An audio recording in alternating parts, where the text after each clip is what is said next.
देऊ काय हे? आत्ताच तू आईची आई म्हणून तिला समजावून सांगत होतीस ना, आणि मग आता?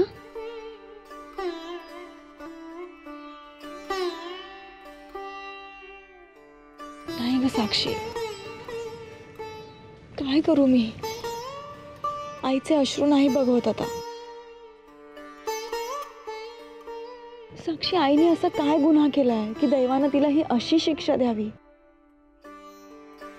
अजून किती दिवस हे जग तिला तिने न केलेल्या गुन्ह्यांची टोचणी देणार आहे? का हा भोग, काही उपेक्षा फक्त आईच्याच वाट्याला? देऊ, एकदा बाबा परत आले ना की हे सगळं आपोआपच संपणार, नाही का? का कुणाच ठाऊक, पण माझं मन मला सांगतं की बाबा नक्की परत येतील. मग बघ, आपण दोघी त्यांच्या अपेक्षेप्रमाणे घडलो याचा त्यांना किती आनंद होईल ना. साक्षी, मी आईच्या दुःखाचा विचार करते. अगं, आपल्याला प्रत्येकाला आपलं आयुष्य आहे, पण आईचं काय? आईच्या आयुष्यातली पोकळी फक्त बाबा आल्यानेच भरून निघेल ना? का नाही भरून निघणार? नक्की निघेल. एक दिवस आईच्या आयुष्यातलं एकटे पण नक्की दूर होईल, मला खात्री आहे.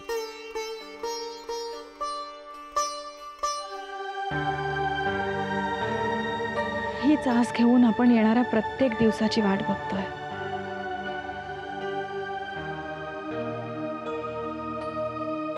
तुला माहितीये साक्षी, मी लहान असताना ना बाबा मला मुलगा म्हणायचे. मोठे होऊन त्यांच्या बरोबरीनं जबाबदारी उचलीन असा विश्वास असायचा त्यांच्या बोलण्यात. आणि आता ती वेळ आली आहे. देव, आपल्याला स्वप्न बघायला सुद्धा बाबांनीच शिकवलं ना. दादूनी त्याला खतपाणी घातलं आणि आपल्या आईनी त्याला भक्कम पाठिंबा दिला. आणि म्हणूनच तू आज BEd ला पहिली आली आहेस आणि आज नोकरी सुद्धा लागली तुला.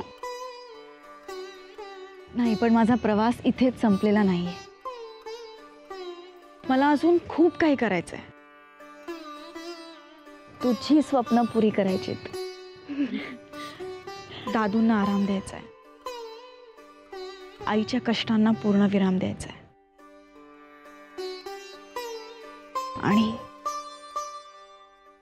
आणि बाबांना शोधून काढायचंय.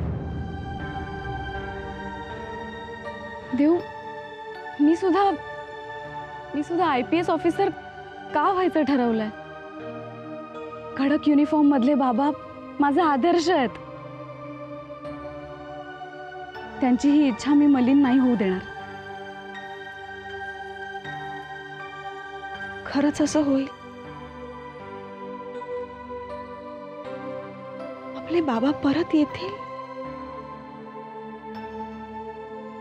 आईच्या आयुष्यातला हा भोग संपेल? नाही, बाबांना परत यावंच लागेल. आईसाठी तरी बाबांना परत यावंच लागेल. तुझी विल पॉवर आणि माझे प्रयत्न एक झाले ना की बाबा नक्की परत येतील. आपण दोघे मिळून त्यांना शोधून काढू.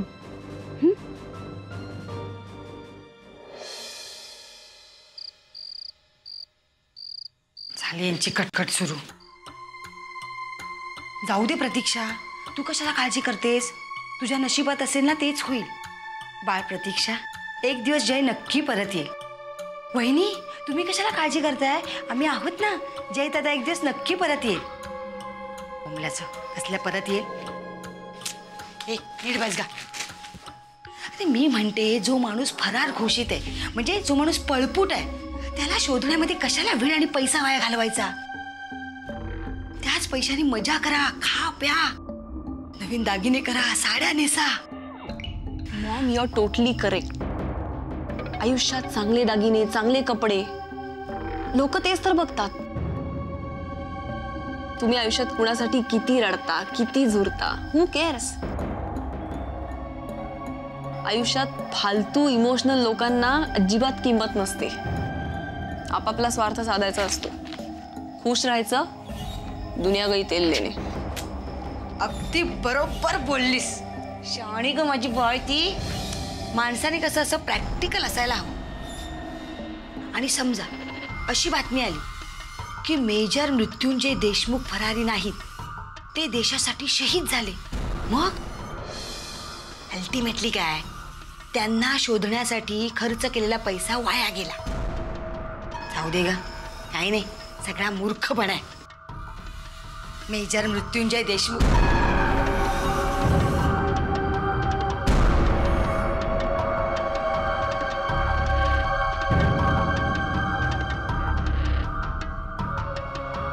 मेजर मृत्युंजय देशमुख यांना शोधण्याचा मूर्खपणा केव्हा संपणार आहे देव जाणे.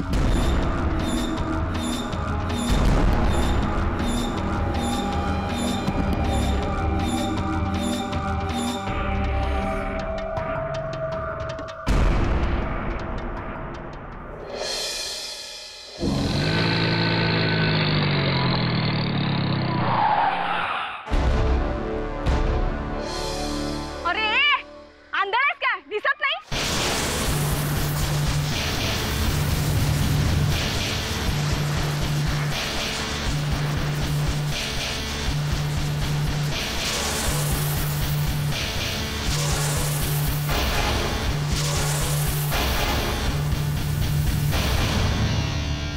उतर उतर, आत्ता खाली उतर गाडीतनं.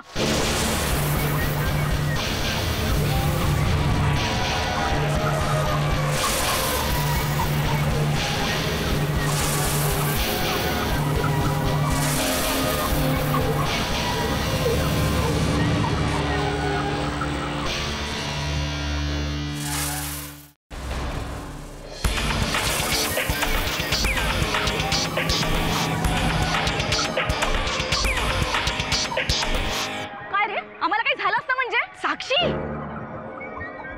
आम्हाला सोडून त्या स्कूटीला काही झालं असतं तर काय केलं असतं तू? हा? साक्षी, साक्षी जाऊ देत. अरे जाऊ देत काय? काय रे, स्वतःला तू मोठ्या बापाचा मुलगा समजतो, स्वतःकडे जीप आहे म्हणून? साक्षी चुप चुप. सॉरी. हा, सॉरी काय? He should be sorry. You should be sorry. बोल सॉरी, बोल आत्ताच्या आत्ता.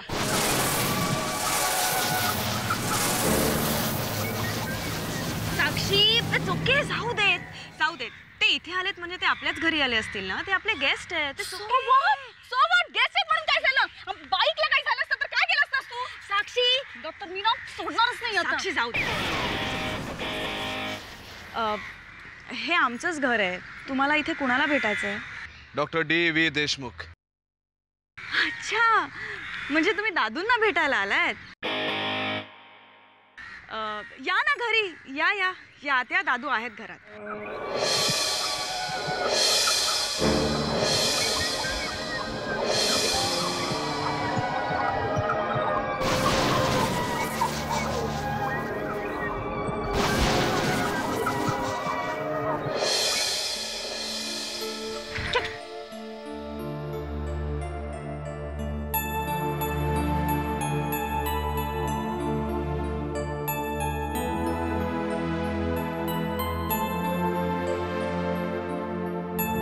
दादू, दादू. काय बेटा? दादू हे तुम्हाला भेटायला आलेत.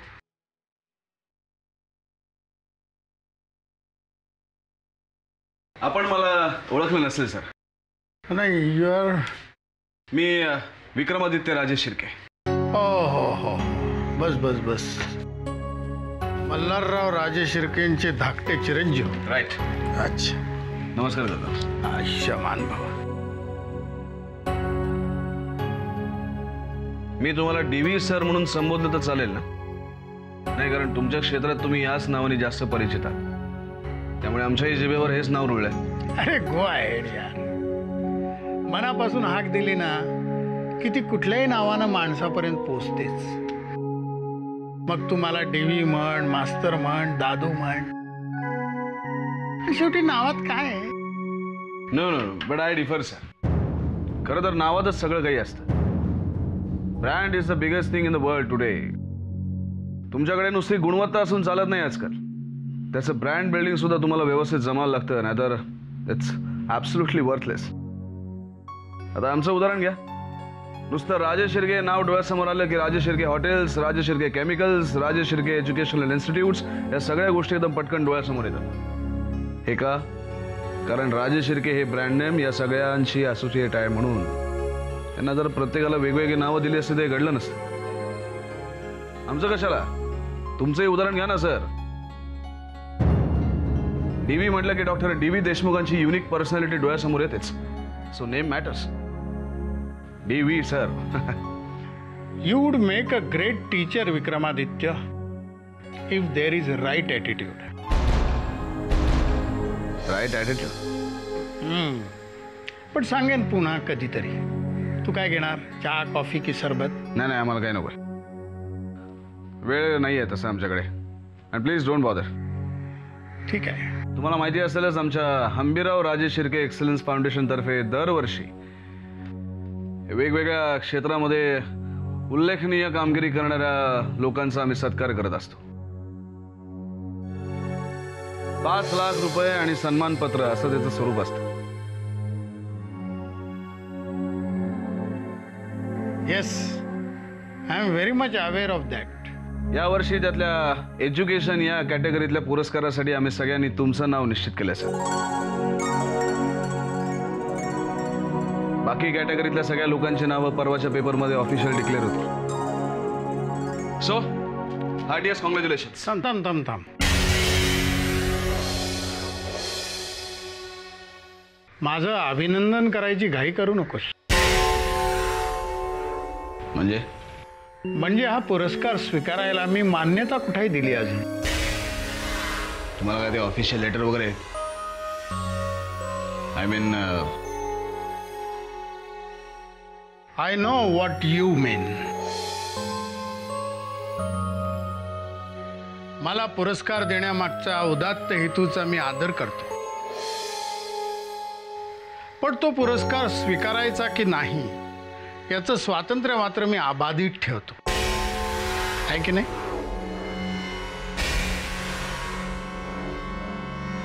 म्हणजे नाही, असं काय कारण आहे ज्यासाठी तुम्ही राजे शिर्के फाउंडेशनने दिलेला हा पुरस्कार नाकारताय? आदित्य, आदर्श शिक्षकाच्या पुरस्कारासकट अनेक राष्ट्रीय आणि आंतरराष्ट्रीय पुरस्कार मला आणि आपल्या संस्थेला मिळालेले आहेत.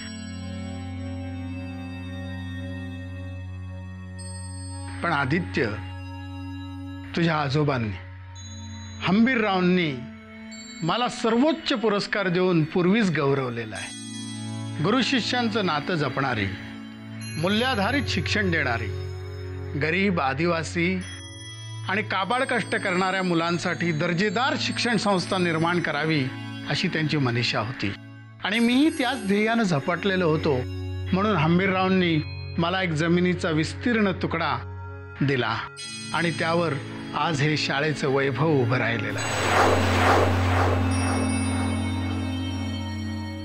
आज हंबीरराव राजे शिर्के विद्यामंदिराची कीर्ती सर्वदूर पसरलेली आहे. तेव्हा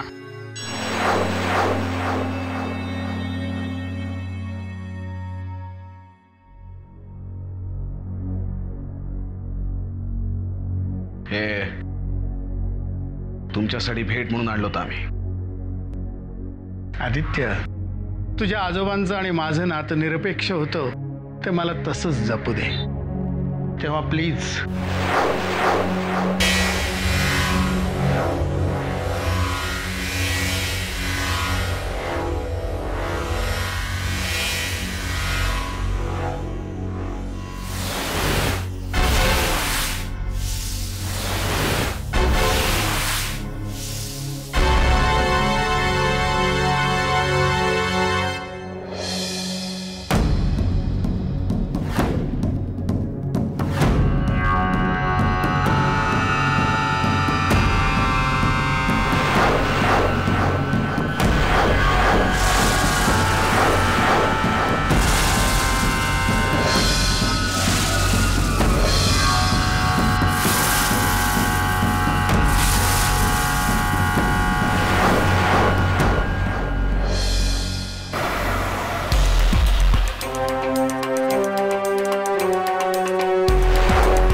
भैया साहेब,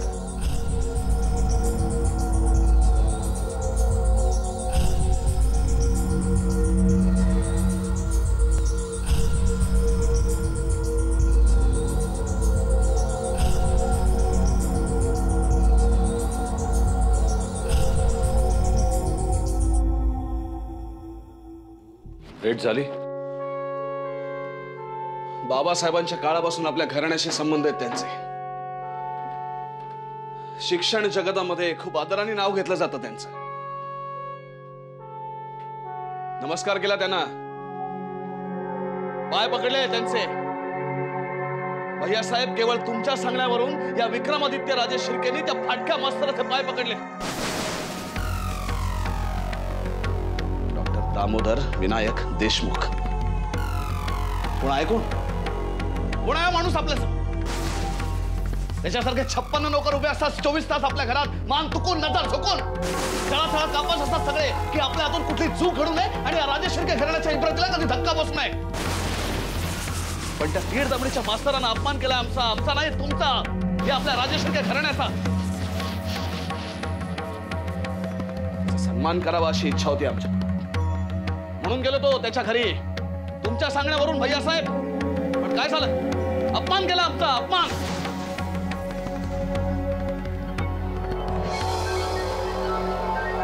मेंढी मास्तरानं आपला पुरस्कार स्वीकारण्यास नकार दिला. राजे शिर्के फाउंडेशनचा पुरस्कार त्या फाटक्या मास्तरानं नाकारला आमच्या तोंडावर, घरातल्या 4 चौघांसमोर.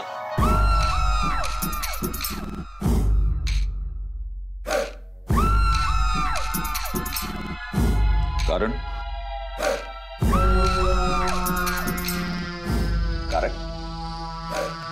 तू काय म्हणाल माहिती? म्हणाला, तुम्ही जो पुरस्कार मला देताय त्या पाठीमागच्या तुमच्या हेतूचा मी आदर करतो, पण तो नाकारण्याचं माझं स्वातंत्र्य अबाधित आहे. स्वातंत्र्य माय फॉल्ट. स्वातंत्र्य ही एक सापेक्ष संकल्पना आहे आदित्यराजे. It's relative. ससाणा जोपर्यंत झडप घालत नाही तोपर्यंत सशाला स्वातंत्र्य असतं बागडण्याचं. भैयासाहेब, मला फक्त परवानगी द्या. आत्ताच्या आत्ता जातो आणि तो शाळेचा प्लॉट खाली करून घेतो.